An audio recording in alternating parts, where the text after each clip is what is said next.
Welcome to episode 31 of the Cohesive Home Podcast. Guess who's back with me today? Yay, I'm so excited. Kate and I are excited to share a little bit about what's new with both of us and also how all of this change in our lives has prompted some major decluttering. So in this episode, we're talking about the connection between big life changes and a need for a clean slate.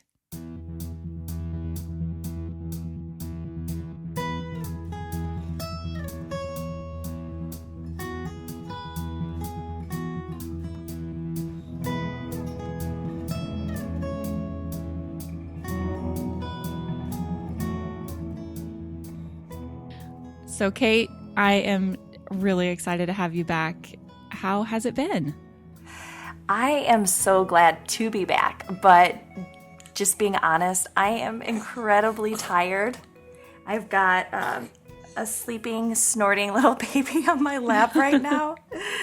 He's kind of going in and out of sleep, so hopefully he stays asleep. But we are doing well.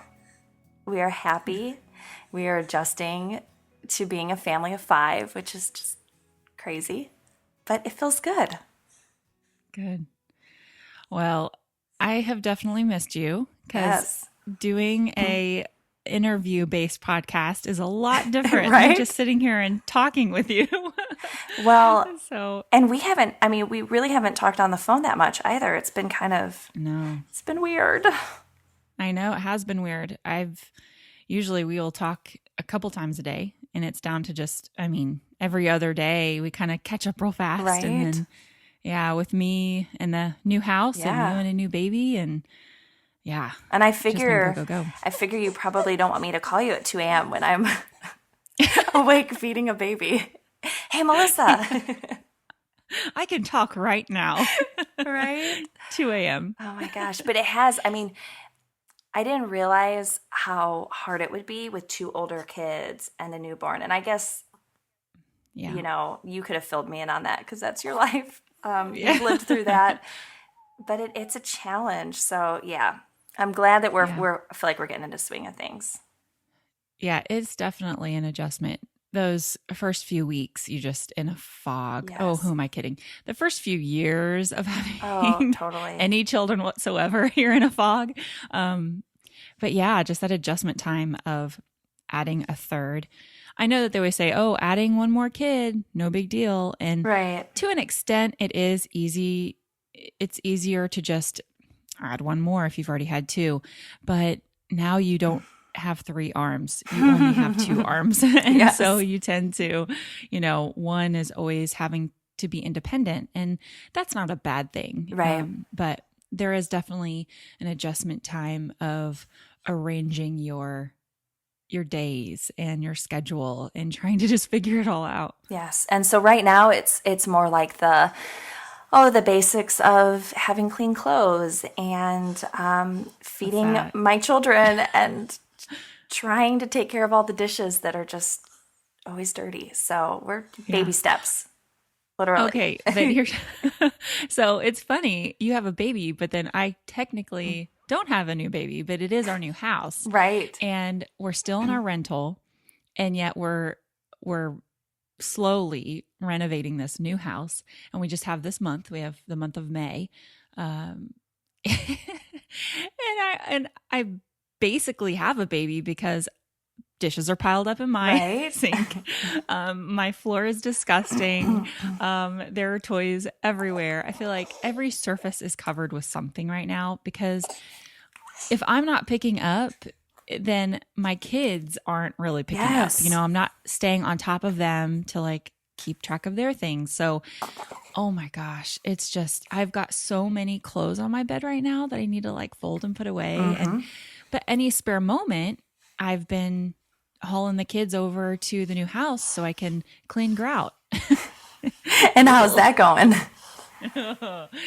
Super fun. No, right. When you have to take a straight razor to the grout because it's so calcified in there, it's just bad. But I'm done. I'm actually done with all the grout in the bathroom because right now we just have one. And I have repainted it. it's called Grout Renew. I'm going to actually blog about it here. Hopefully this weekend, I'm going to get a post up. And what's your blog called again? Sorry, I sound like a bad friend. I'm sorry. What's your blog? For everyone listening, Melissa, tell them about your blog. Our blog is ourpieceofwildthings.com. I can put a link in our show notes, but yeah. So the mess, we both have messy homes right now. And I know whenever I feel surrounded by chaos, all I want to do is get rid of everything. Does anyone else react that way? Anyone else like me? I literally look around my house right now and I'm like, where's the dumpster?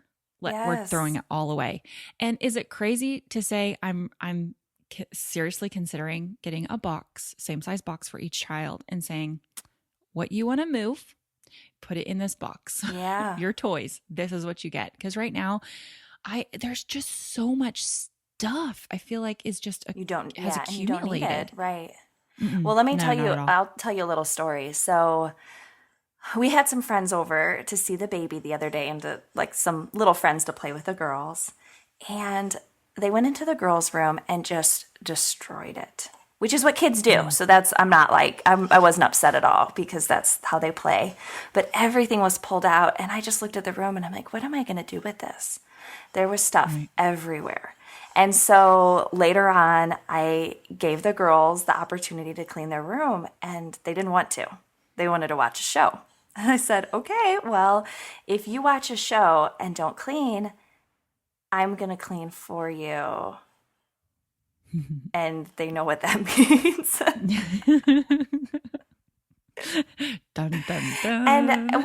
And I mean, I explained what was going to happen. So if any of you read my blog, we started a toy library probably about 2 months ago. And you can read more about that on thestreamlinedlife.com. But basically, we keep pretty much all of their toys in our basement. And then they have a few of their favorite things out, and they can trade. So they get tired of playing with a toy, they trade it out for something else in the basement. And our basement is not like a fun, cool basement. It is, like cinder block, gross. But it's great for storage. And so they watched their show the other day, and I hauled pretty much everything downstairs and waited for their reaction. Yeah. Yeah. What'd they do? They didn't care. Did they care? No, they didn't care at all. They were like, thanks for cleaning our room, Mom. And wow, it looks awesome in here, Mom. Thanks. I know, right? But I think, to me, the moral of that is, some might be like, man, she is a really mean mom. She just took away all of their toys. But if you flip it, they were grateful because they had more room to play.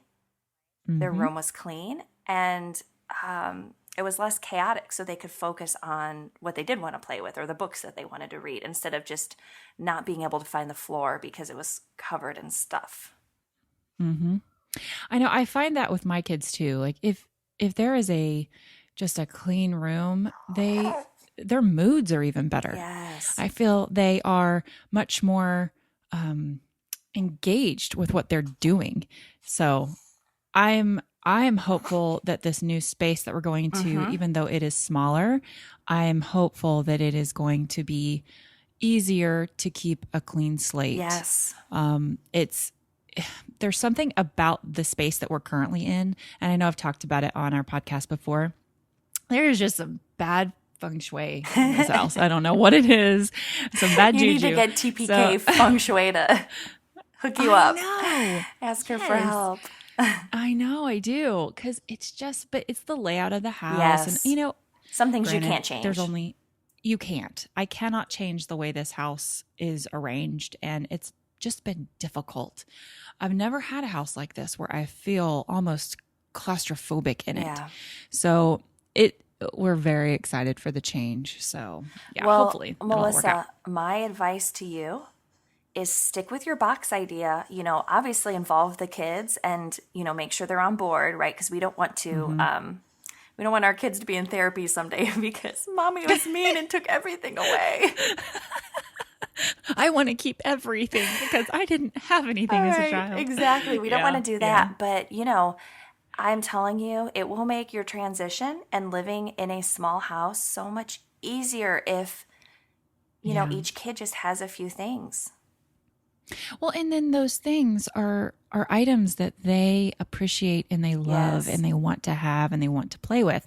I feel when I look at their toys, I say, oh, well, okay, they still play with this sometimes. They probably want to keep it. Yeah. But whenever I ask them, a lot of times they'll be, over it. Nah. Right. Yeah, I'm done. I don't really like that anymore. That was so last Christmas. Well, and something Kirk and I were talking about this morning, he was listening to the Rich Roll podcast, and I cannot remember who was the guest on the show, so sorry. But maybe I'll see if I can figure it out and we can put it in the show notes.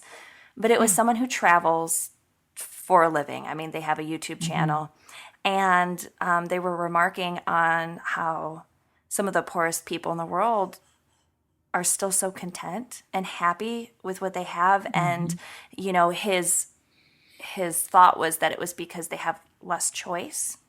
And so they find contentment with what they have instead of always wanting something different or better. And I think that happens with our kids and it happens with us. We have this discontentment in our hearts because we have too many options, too many choices. Oh my gosh, you're probably the third person I have heard in the last week, various podcasts I listen to or say TED Talks or whatever, talk about that discontentment because of too much choice. Yeah. And it's just, you don't really think about it, but we're a culture that is just so used to having so many choices. Right. And is that always a good thing? I don't know. No, and the instant gratification, I think that just compounds things. TV commercials or on the internet, oh my gosh, yeah. Oh, I need to buy this or that. Yes. So. Yep.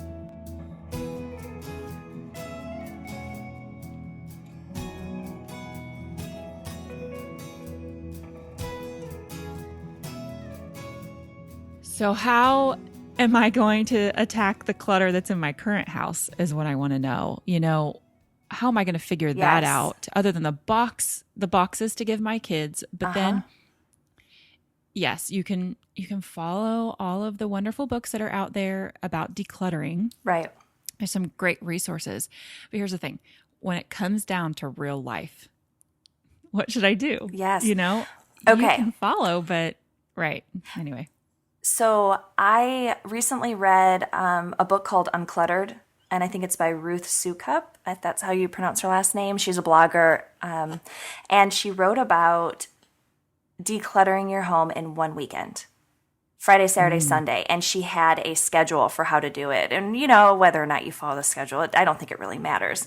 I think the point is doing it quickly, not overthinking it, and being done with it. Especially for someone like you, Melissa.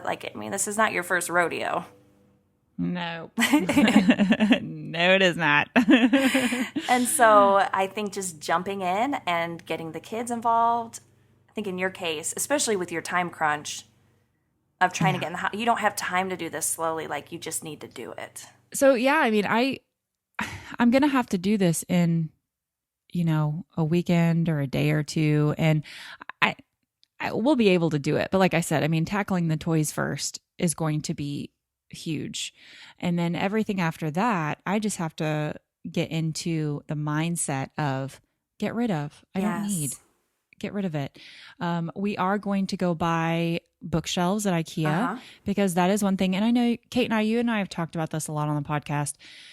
Books are, I think, are treasures. And those are things that we went through a stage, you and I both went through the stage of getting rid of books. And there's so many books now that we look back and we go, why did we get rid of that? Really? That was a good book. Yes. And you almost feel guilty getting rid of it, but it's okay. Not all of them.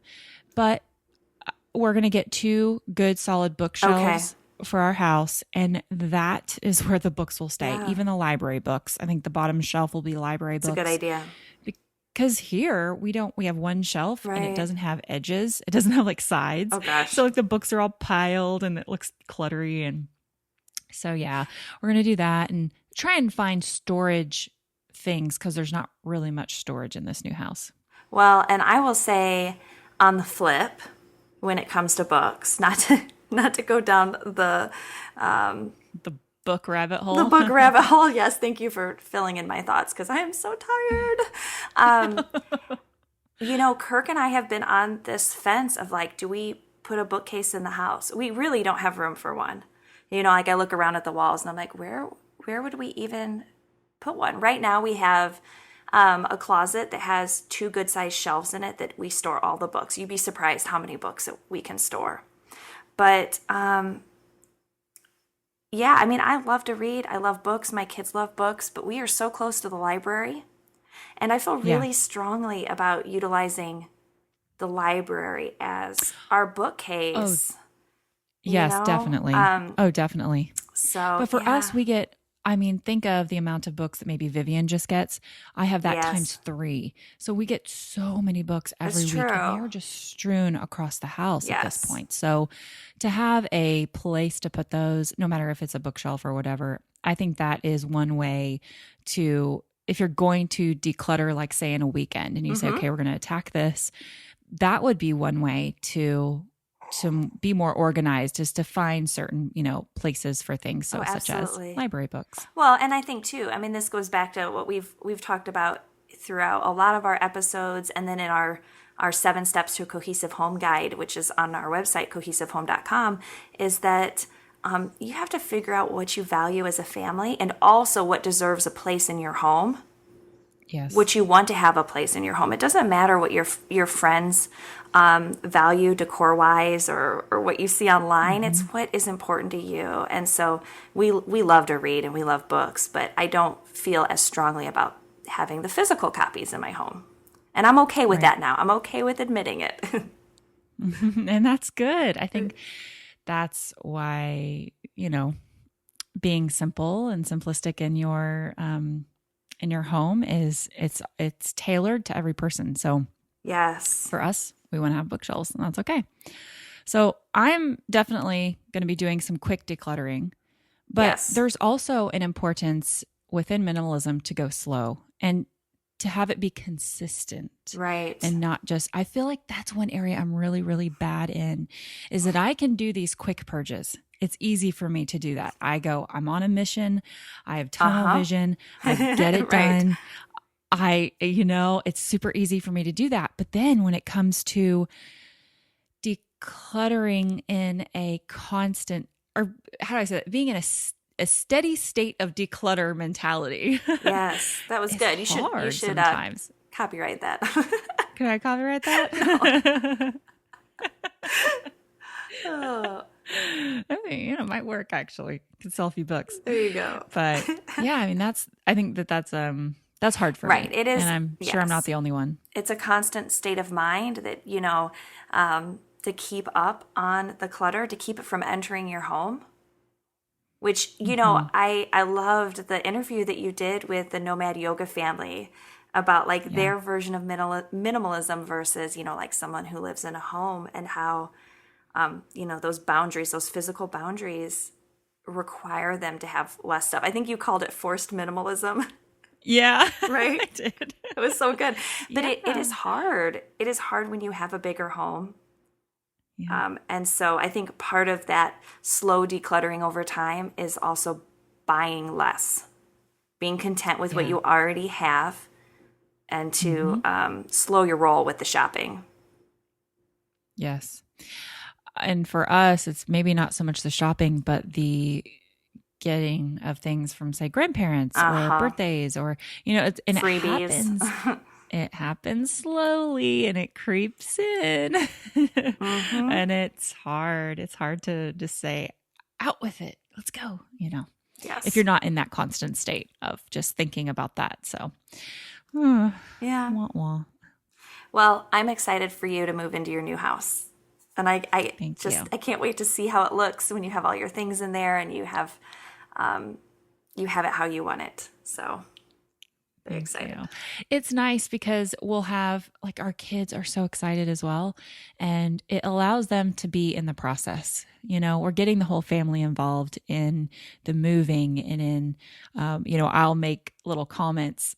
Oh, who am I kidding? I'll go, I'm so sick of all this crap. Yes. And I might scream, maybe. I'm human. No. And then the kids look at me. The kids look at me like, crazy mom, crazy mad mom. again. Yeah. Yep. And I'm just like, I just had it. So, but it genuinely, it gets them involved in knowing that they're going to have a room. I mean, and that is one thing I will say Brandon and I are very adamant about, is getting the kids' room done first.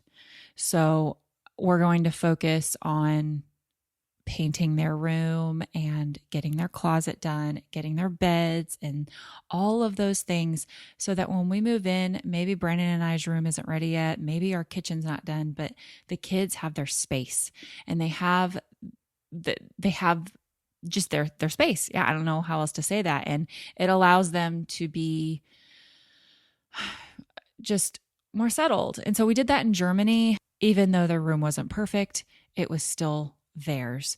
And so we're going to definitely make sure that in this new home, their room is ready and they feel settled. So it allows them to be part of the process. And yeah, it's just going to be, we're excited anyway. Yeah, Melissa, I totally agree with you. Honestly, right after my baby was born just a couple weeks ago, I was tired and I still felt the need to declutter and organize my home, because there is something about bringing order to your space that makes everything feel right. That makes me feel like I can handle my load in this life change. And I will say, throughout all of my family's moves, all of our big life changes, decluttering my home and my life and even my mind has just been a total lifesaver. It's just something that I've needed, and perhaps if you're listening, you feel the same way too. So next time you're approaching a big change yourself, set aside some time to wipe your home slate clean and organize what remains, and just focus on what matters most. As always, we would love for you to share this episode with your friends and family. And Kate and I are so appreciative of those of you who have taken the time to write us a review on iTunes. I know that it's something that sounds easy to do, but to actually take that time and to do that for us, we are just incredibly grateful. So shout out today to iTunes user Sarah Lynn for her sweet review from April 11th. We're so glad you feel encouraged by the podcast. And thanks so much to everyone for listening. We'll see you next time.